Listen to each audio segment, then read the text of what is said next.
Hello mga madi, maayong gabi sa inyo ang tanan mga madi no. So for today's video mga madi, magluto na sad ko og broccoli.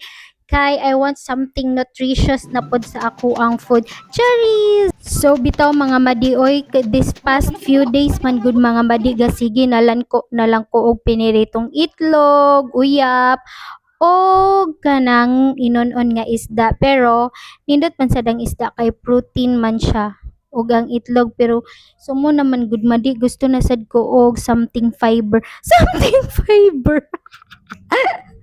So mao to mga madi, galuto ko aning broccoli kay gusto lagi ko kanang nutritious food. So mao ni ako sa siyang gi-slice, and then while gakamulo ko og slice dira mga madi, nagtawag-tawag ko sa ako ang bulay-bulay nga ayaan mga madi. Kasi sige na siya kuan katawa diha kay ambot unsa na yang gipang storya sa ako dira, nakalimot na ko mga badi.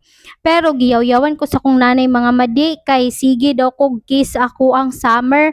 Unsaon man nga ako ang summer man makawala og stress ako ang mga madi, mao nang gasigid na lang kog kiss aning iruan ni. Pero kidding aside mga madi, palangga gid kaayo ni nako ako ang summer kay you know na ako aning kinamagulangan nga anak mga madi.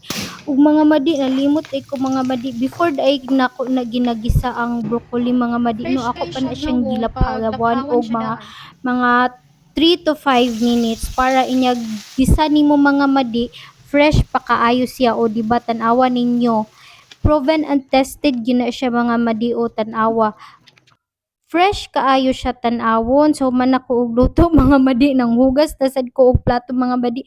Huy Ginoo ko, dili man ko kaapas ani ako ang voice over oy, kay perti man ning pagkapaspasan ning pagka time lapse ani. So mao na mga madi, nang hugas nako, man ako panghugas ako na nang gi waswasan di ang ako ang mga plato og nangulob nako og nanarapos sa banggira mga madi. Then ako na dayon ng haunon ang ako ang pinakagwapang broccoli o pinakalami nga broccoli nako. So mao lang to mga madi no, salamat kayo sa paglantaw sa ako ang video, ug gusto man gani mo mukaon na ning broccoli pagluto mo kini. Bye.